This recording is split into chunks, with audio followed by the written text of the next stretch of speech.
Bismillahirrahmanirrahim. Assalamualaikum warahmatullahi wabarakatuh. Welcome to SMK Negeri 1 Brajas Lebah. Selamat datang di SMK Negeri 1 Brajas Lebah. Selamat ya atas keberhasilan kalian yang telah menyelesaikan pendidikan pada sekolah menengah pertama atau dari Madrasah Tsanawiyah dan diterima di SMK Negeri 1 Brajas Lebah. Nah, di sini keberhasilan kalian itu sudah seharusnya kalian syukuri, karena keberhasilan kalian merupakan anugerah dan nikmat yang diberikan oleh Tuhan Yang Maha Esa. Rasa syukur kalian kepada Tuhan Yang Maha Esa sebagai seorang pelajar adalah dengan menunjukkan semangat belajar yang tinggi dalam rangka mengembangkan potensi diri. Nah, di sini sebelum kita masuk ke materi, perkenalkan terlebih dahulu ya Ibu untuk memperkenalkan diri. Nama Ibu Novita Yunianti, alamat di Praja Gemilang. Kemudian di sini Ibu mengajar mata pelajaran sejarah Indonesia dan pendidikan kewarganegaraan. Oke, kalian pada saat ini itu akan segera memulai mempelajari yaitu tentang konsep dasar sejarah. Apa sih sebenarnya sejarah itu? Jadi kalau kalian mendengar kata sejarah, apa yang ada dalam pikiran kalian? Nah, di sini ada beberapa pengertian sejarah secara etimologis atau secara bahasa. Kata sejarah di sini berasal dari bahasa Arab sajarotun yang berarti pohon. Nah, dalam bahasa Arab itu sendiri, sejarah itu disebut sebagai tarik yang berarti waktu atau penanggalan. Nah, kenapa kata sajarotun itu memiliki arti pohon atau keturunan? Karena di sini maksudnya gini, apabila diartikan pohon itu kan ada ranting, cabang serta daun yang akan terus tumbuh dan berkembang seiring waktu. Nah, dengan maksud tersebut bahwa pengertian sejarah itu bermakna sebagai pertumbuhan atau perkembangan yang dimana diibaratkan itu sejarah adalah sebagai akarnya. Jadi sejarah itu akan terus berkembang. Maksudnya dari akarnya berkembang ke ranting, kemudian ke cabang, dan akhirnya akan tumbuh daun. Gitu. Kemudian dalam bahasa Inggris, sejarah itu disebut sebagai history, yang berarti masa lalu dari manusia. Nah, di sini kata sejarah juga ada yang berasal dari bahasa Yunani, yaitu historia, yang berarti ilmu atau orang pandai. Dalam bahasa Belanda, sejarah disebut geschiedenis, yang berarti sesuatu yang telah terjadi. Nah, ini beberapa pengertian sejarah secara etimologis. Kemudian di sini ada pengertian sejarah menurut Kamus Besar Bahasa Indonesia, yang memberi definisi sejarah itu sebagai berikut. 1. Asal-usul, keturunan atau silsilah. 2. Kejadian atau peristiwa yang benar-benar terjadi pada masa lampau. Yang 3. Pengetahuan atau uraian tentang kejadian atau peristiwa yang benar-benar terjadi pada masa lampau. Nah, kemudian di sini ada beberapa ahli yang memberikan pengertian sejarah. Yang pertama ada Ibnu Khaldun yang mendefinisikan sejarah sebagai catatan tentang manusia dan peradabannya dengan seluruh proses perubahan secara nyata dengan segala sebab dan akibatnya. Kemudian yang kedua ada R.G. Collingwood yang mendefinisikan sejarah sebagai penyelidikan tentang hal-hal yang telah dilakukan manusia pada masa lampau. Yang ketiga ada R. Muhammad Ali yang mendefinisikan sejarah sebagai berikut. 1.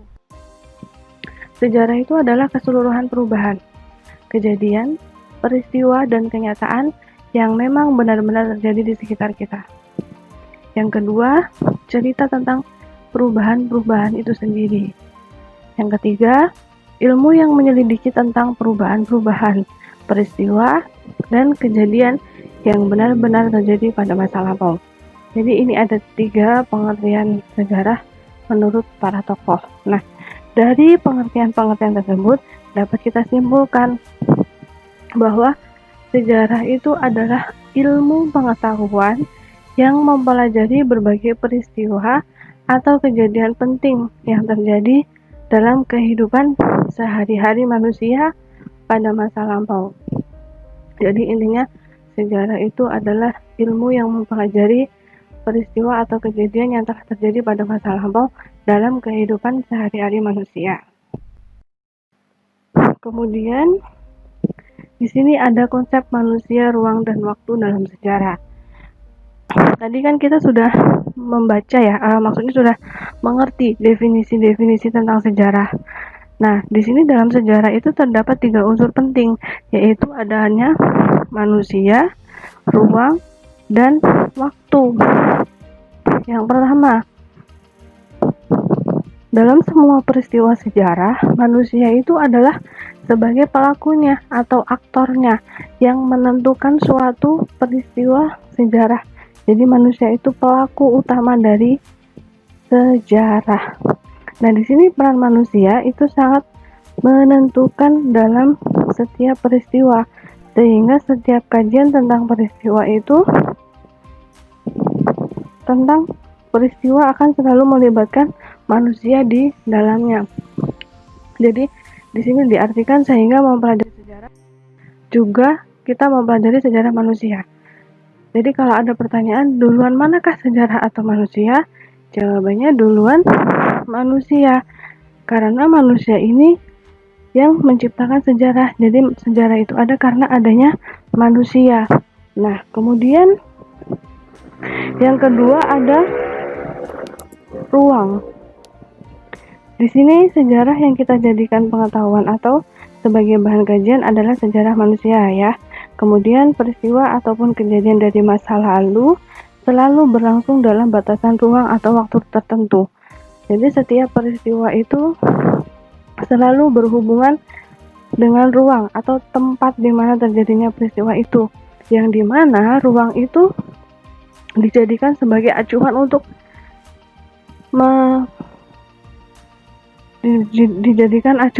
menyatakan bahwa sejarah itu memang benar-benar ada dan nyata. Kemudian yang ketiga ada waktu. Jadi setiap perjalanan manusia itu pasti selalu melewati yang namanya waktu. Tidak ada perjalanan manusia yang tidak melewati waktu. Nah, kemudian di sini peristiwa sejarah itu dikatakan suatu peristiwa dikatakan sejarah itu apabila telah melewati batasan waktu. Bahkan 1 detik yang lalu itu sudah dikatakan sebagai sejarah karena sudah melewati batasan waktu. Kemudian di sini dalam sejarah itu ada yang namanya konsep cara berpikir kronologis dalam mempelajari sejarah. Nah, di sini sejarah itu mengajarkan kepada kita cara berpikir kronologis, artinya berpikir secara runtut sesuai dengan urutan waktu. Jadi berpikirnya itu secara urutan waktu, mulai dari pertama kejadiannya itu bagaimana sampai di akhir dari peristiwa itu seperti apa. Nah, di sini konsep kronologis akan memberikan kepada kita gambaran yang utuh tentang peristiwa itu atau perjalanan sejarah dari tinjauan aspek tertentu. Tujuannya apa? Tujuannya agar kita dapat dengan mudah menarik manfaat dan makna dari hubungan antar peristiwa yang terjadi. Nah, di sini konsep kronologis ini sangat diperlukan jika kita ingin memecahkan masalah. Jadi kalau ada satu masalah itu dipecahkannya melalui kronologis, yaitu berdasarkan urutan waktunya, waktu terjadinya. Nah, di sini secara etimologis, kronologis itu berasal dari bahasa Yunani, kronos yang berarti waktu dan logos yang berarti ilmu. Kronologis itu adalah ilmu bantu sejarah tentang waktu untuk menyusun suatu peristiwa. Nah, itu ya, peristiwa sejarah berlangsung sesuai dengan urutan waktu kejadiannya. Atau di sini kronologi adalah ilmu tentang waktu yang membantu atau menyusun peristiwa atau kejadian-kejadian sejarah sesuai urutan waktu terjadinya. Contohnya di sini adalah Pada Agustus 1945, pihak sekutu menjatuhkan bom atom di kota Hiroshima dan Nagasaki yang mengakibatkan kekalahan Jepang.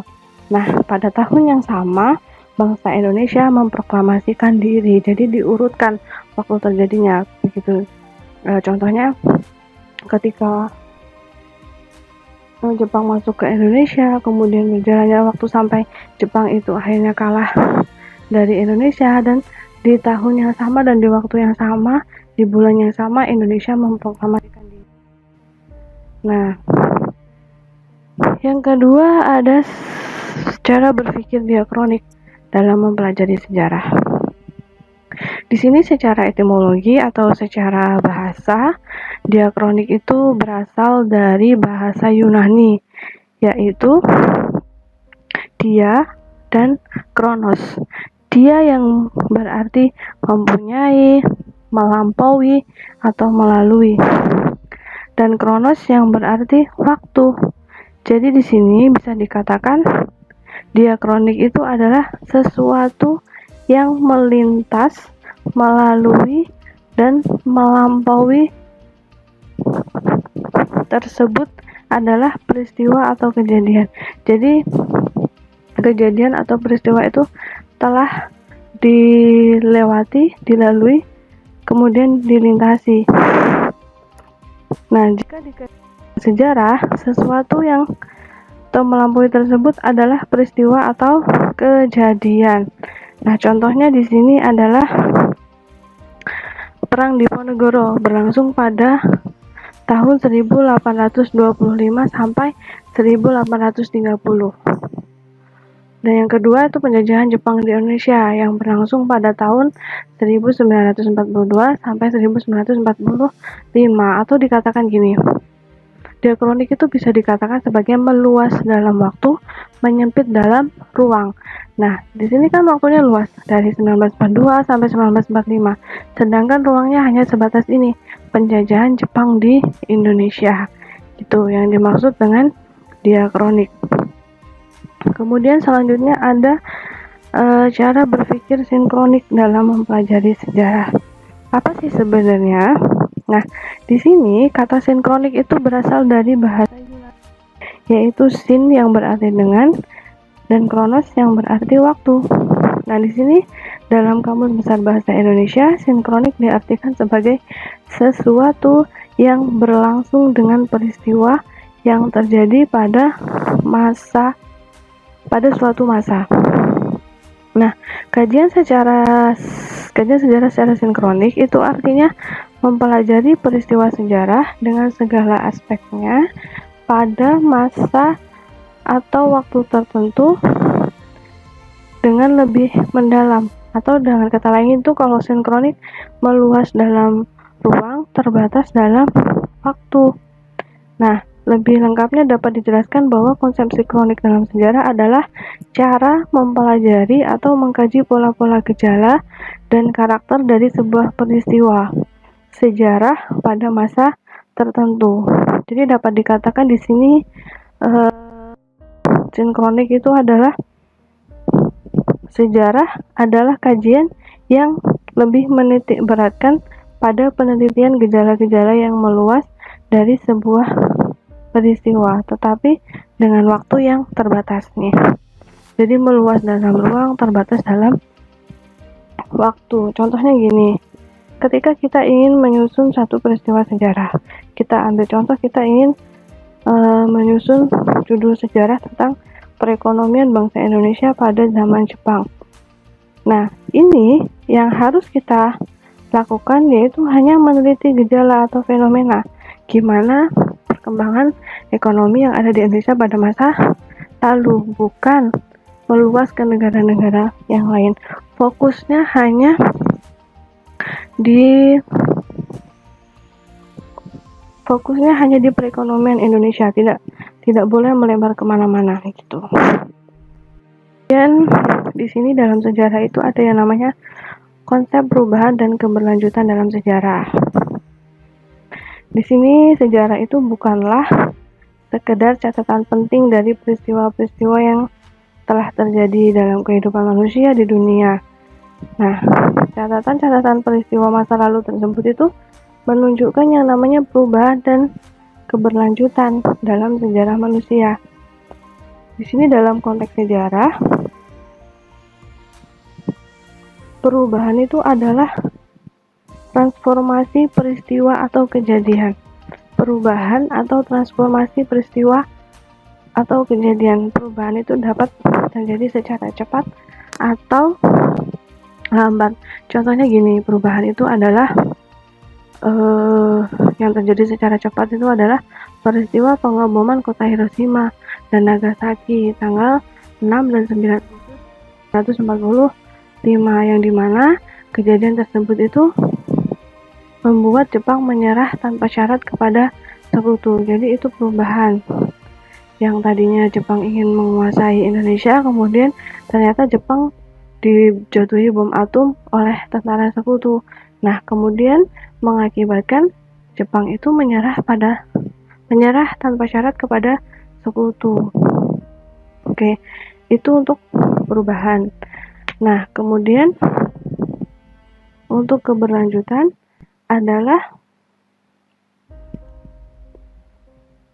kebalikan dari perubahan, yaitu berjalannya suatu peristiwa secara berkesinambungan, konsisten, tanpa terputus dalam kurun waktu yang cukup lama. Jadi di dalam sejarah itu terjadi yang namanya perubahan dan keberlanjutan. Kebalikan dari perubahan yaitu berjalannya suatu peristiwa secara berkesinambungan dan tanpa terputus dalam kurun waktu yang lama. Jadi dia tidak bisa terputus ya, berlanjut kemudian berubah. Nah, di sini perubahan dan keberlanjutan dapat kita ketahui dengan cara membandingkan dua atau lebih peristiwa atau kejadian pada masa lalu. Oke, sampai di sini dulu materi kita pada pertemuan pertama. Kita akan ketemu lagi minggu depan, tentunya dengan materi yang berbeda. Selamat belajar, silahkan dipelajari materi yang sudah Ibu berikan, semoga bermanfaat untuk kalian. Ibu akhiri, billahi taufiq wal hidayah. Assalamualaikum warahmatullahi wabarakatuh.